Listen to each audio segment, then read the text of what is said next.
नमस्कार दोस्तों, एक बार फिर से आप सभी को हार्दिक स्वागत और हार्दिक अभिनंदन है। दोस्तों, क्या भगवान ने छोटे छोटे जीवों को मनुष्यों का भोजन बनने के लिए भेजा है? दोस्तों, मांस खाना पुण्य है या पाप? आज मैं आपको इसी विषय में समझाऊंगा। क्या पशु पक्षी, भेड़ बकरी, मुर्गा मछली, इन समस्त प्राणियों का मांस खाने से मनुष्य को पाप नहीं लगता है?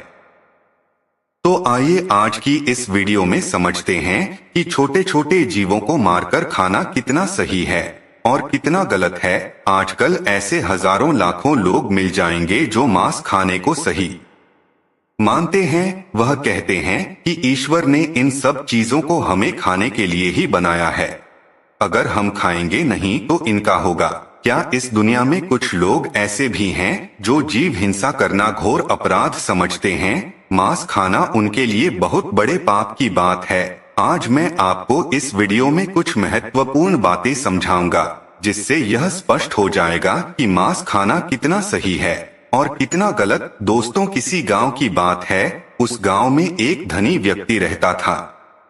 वह किसी लंबी तीर्थ यात्रा पर जाना चाहता था। जाने से पहले उसने अपने यहाँ एक दावत रखी। उसमें गांव के लोगों को आमंत्रित किया। सब लोग उसके यहाँ दावत खाने के लिए आए। उसका यह मानना था कि ईश्वर ने भेड़, बकरी, मुर्गा, मछलियाँ, इन जीवों को इंसानों को खाने के लिए बनाया है।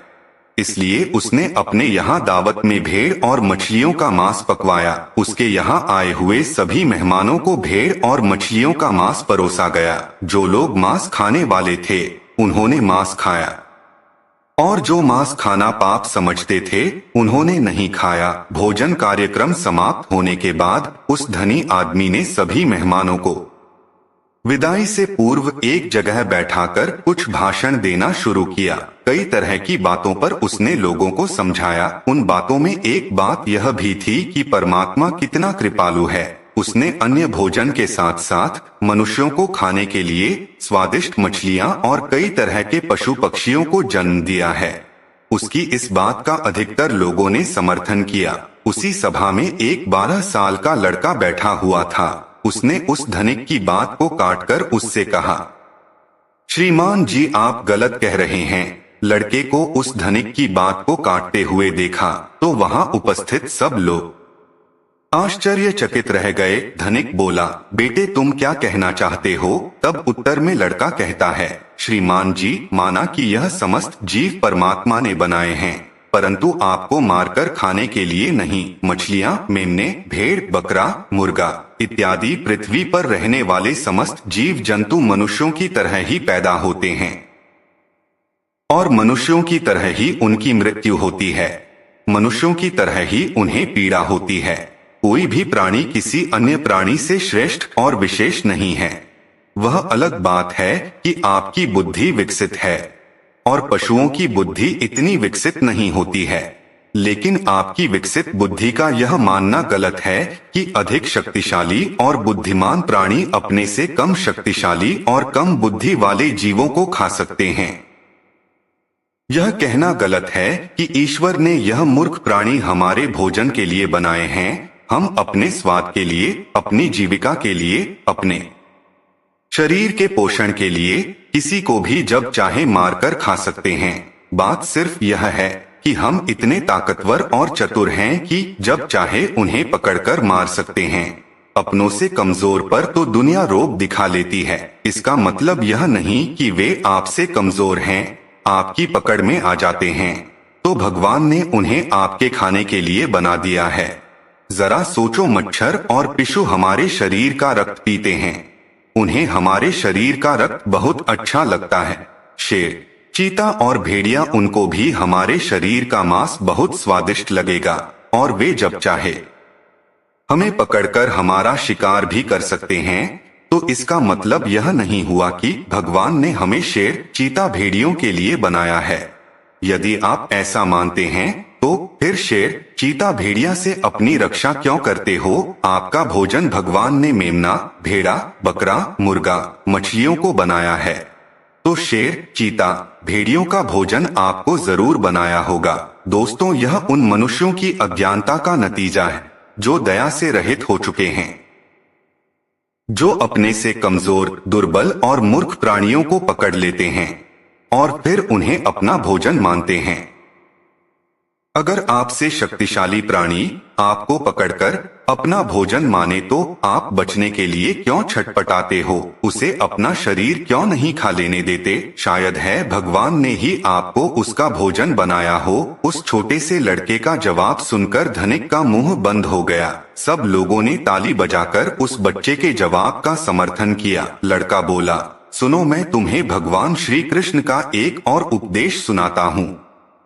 एक बार भगवान मुरली मनोहर एक पेड़ के नीचे बैठकर मुरली बजा रहे थे। तभी विपत्ति का मारा एक हिरण तेजी से भागता हुआ आया और भगवान श्री कृष्ण के पीछे छुप गया। वह मृग बहुत ही घबराया हुआ था। मृग को अत्यंत भयभीत देखकर भगवान ने मुरली बजाना बंद कर दिया और उस मृग से पूछने लगे, हे मृग, तुम इतने व्याकुल क्यों हो? तुम्हें क्या दुख है? किसके डर से तुम छुपने का प्रयास कर रहे हो? श्री कृष्ण मृग से यह पूछ ही रहे थे, तभी हाथ में धनुष बाण लिए वहां एक शिकारी आ पहुंचा और बोला, ए बालक, इस मृग को मुझे दे दो, यह मेरा शिकार है। मैंने इसे आखेट बनाने के लिए काफी दूर से इसका पीछा किया है, इसलिए इस पर मेरा अधिकार है। शिकारी की बात का जवाब देते हुए भगवान श्री कृष्ण बोले, किसी भी जीव पर किसी का अधिकार नहीं होता। हर जीवित प्राणी पर केवल उसका ही अधिकार होता है। शिकारी कहता है, नहीं नहीं, यह मेरा शिकार है और मैं इसे मारकर इसके मांस को पकाकर खाऊंगा। तब श्री कृष्ण कहते हैं, अबे निर्दयी प्राणी, किसी को मारने का अधिकार तुम्हें किसने दे दिया? यह अधिकार तो उसको भी प्राप्त नहीं होता जिसने उसे जन्म दिया है। किसी भी जीव को मारना पापों की श्रेणी में आता है। क्या तुम धर्म को नहीं मानते? तब शिकारी कहता है, मनमोहक बालक, मैं तेरे जितना ज्ञानी तो नहीं हूँ, पर इतना जानता हूँ कि मांस का भोजन करना पाप नहीं है। जीवों को मारकर मैं उन्हें त्रय योनि से आजाद करता हूँ, फिर आपको क्या आपत्ति है? वैसे भी कोई ना कोई इन्हें मारकर खा ही जाएगा। अगर जीव हत्या पाप है तो राजा लोग इन्हें मारने का शौक क्यों रखते हैं? इस बात को सुनकर श्री कृष्ण समझ गए कि इसकी बुद्धि हिंसा करते करते, मांस खाते खाते मंद पड़ गई है। इसका विवेक उचित अनुचित का निर्णय करने के काबिल नहीं है। तब भगवान श्री कृष्ण उसे एक कहानी सुनाते हैं। कहते हैं, हे वत्स, इस कहानी को ध्यान से सुनना कि लोग मांस क्यों खाते हैं और इसे खाना पाप है या पुण्य। मगध देश में एक बार भयंकर अकाल पड़ गया था। लोगों की फसलें नष्ट हो चुकी थी। चारों तरफ भुखमरी फैल गई थी। वहां के जो राजा थे, उन्हें इस बात की बहुत चिंता हुई कि लोगों की भूख की समस्या का समाधान कैसे निकाला जाए। उन्होंने एक सभा लगाई और अपने सभासदों से पूछा कि लोगों को भोजन देने के लिए सबसे सस्ती वस्तु क्या रहेगी। राजा की बात सुनकर सभी सभासद सोच में पड़ गए, इसका क्या उत्तर दिया जाए। गेहूं, चावल, आलू उगाने में बड़ी मेहनत लगती है। तब उस सभा में एक मांस खाने वाला व्यक्ति बैठा था। उसने सोचा कि मांस को भोजन में शामिल करने का यह अच्छा मौका है। यदि राजा की अनुमति मिल गई तो हम जीवों को मारकर अपना भोजन बना सकेंगे और मनमानी करेंगे, कोई रोक टोक भी नहीं होगी। उसने राजा को सुझाव दिया कि भुखमरी का संकट दूर करने के लिए मांस से सस्ता कोई विकल्प नहीं है। इसमें धन का भी खर्च नहीं आएगा और श्रम भी अधिक नहीं करना पड़ेगा और हमारा भोजन भी बन जाएगा। सभा में बैठे अन्य लोगों ने इस बात में हाँ मिला दी, लेकिन वहां के जो प्रधानमंत्री जी थे, उन्हें यह प्रस्ताव पसंद नहीं आया। वे चुपचाप बैठे रहे। राजा ने पूछा, हे प्रधानमंत्री जी, आप चुप कैसे बैठे हो? आपकी क्या राय है इस विषय में? तब मंत्री जी ने कहा, महाराज, मेरे हिसाब से मांस सस्ता विकल्प नहीं है। इस विषय पर मैं अपनी राय आपको कल दूंगा। दोस्तों, रात होने पर प्रधानमंत्री उसी शख्स के घर पहुंच गए जिसने मांस खाने का प्रस्ताव दिया था। अचानक अपने घर मंत्री को आया देख वह घबरा गया। सोचने लगा, जरूर कोई अनहोनी हुई है। मंत्री ने कहा, भाई, शाम को ही महाराज की तबीयत बहुत खराब हो गई है। उन्हें किसी गहरी बीमारी ने घेर लिया है। राजवैद्य ने कहा है कि राजा साहब को अगर किसी बहादुर और हष्ट-पुष्ट इंसान का थोड़ा सा मांस मिल जाए तो वे ठीक हो सकते हैं। आप महाराज के बहुत विश्वास पात्र हैं, इसलिए मैं आपके पास आया हूँ। आप राजा को बचाने के लिए जरूर अपने शरीर से थोड़ा मांस निकाल कर दे सकते हैं। राजा साहब को भी यही उम्मीद है कि आप इस काम के लिए इनकार नहीं करेंगे। आप इसके बदले में जितना चाहे धन ले लिए, पर थोड़ा सा मांस दें। लाओ, मैं तलवार से तुम्हारे शरीर से थोड़ा सा मांस निकाल लेता हूँ। दोस्तों, मंत्री की यह बात सुनकर वह आदमी सन्न रह गया। उसके चेहरे का रंग उड़ गया। वह भागता हुआ गया और अपने घर में से 1 लाख सुवर्ण मुद्राएं लाकर मंत्री जी को दे दी और बोला, माफ करना, मैं अपने शरीर का मांस नहीं दे सकता। इसके बदले में आप यह पैसे ले जाइए और किसी और को यह पैसे देकर उससे मांस खरीद लीजिए। मित्रों, मंत्री जी बोले, नहीं भाई, राजा ने विशेष रूप से आपका ही मांस लाने को कहा है, क्योंकि आप बहुत तंदुरुस्त हैं। थोड़े से मांस में आपका कुछ नहीं बिगड़ेगा, पर राजा साहब की जान बच जाएगी। इसके लिए मैं तुम्हें राजा से बोलकर मंत्री पद भी दिलवा दूंगा। कृपया आप देरी ना करें, थोड़ा सा मांस निकाल कर दे। मित्रों, वह शख्स मंत्री जी के पैरों में गिरकर बोला, मंत्री जी, मुझे माफ कर दो। इसके बदले में आपको अपना सब कुछ देने को तैयार हूँ, पर मैं अपने शरीर को काटकर मांस नहीं दे सकता। इतना कहकर वह वहाँ से भागने लगा। मंत्री जी बोले, आप भाग जाओगे, पर आपका परिवार तो यही रह जाएगा। उसने कहा, मंत्री जी, अपने प्राणों से बढ़कर कुछ नहीं है। जब मैं ही नहीं रहूंगा तो परिवार का क्या करूंगा? मंत्री ने कहा, आपको यहाँ से जाने की जरूरत नहीं है। तुम्हें मांस नहीं देना है, तुम मत दो, मैं किसी और के पास चला जाता हूँ। इतना कहकर मंत्री जी उस 1 लाख स्वर्ण मुद्रा लेकर चले गए। अब उसके जान में जान आई। दोस्तों, इस प्रकार प्रधानमंत्री एक एक करके सभी मंत्रियों के घर गए, सबसे थोड़े से मांस का आग्रह किया, पर सबने अपनी अपनी तिजोरियां से किसी ने 1 लाख, किसी ने 2 लाख, किसी ने 5 लाख तो दे दिए, पर अपने शरीर का मांस नहीं दिया। मंत्री जी उन पैसों को लेकर अपने घर चले आए। वह रकम करोड़ों में इकट्ठी हो चुकी थी।